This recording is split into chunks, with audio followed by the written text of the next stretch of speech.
إذا ما أقبلت على شربة الماء فقسمه أثلاثا،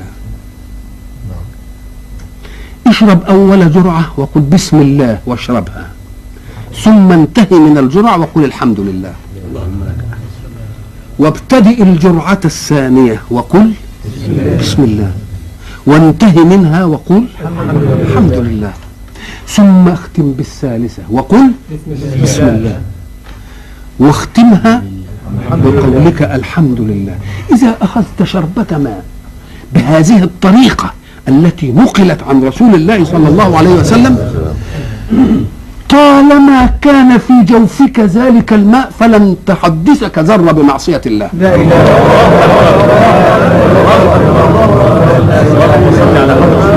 وجربها يوما في نفسك، جربها يوم في نفسك.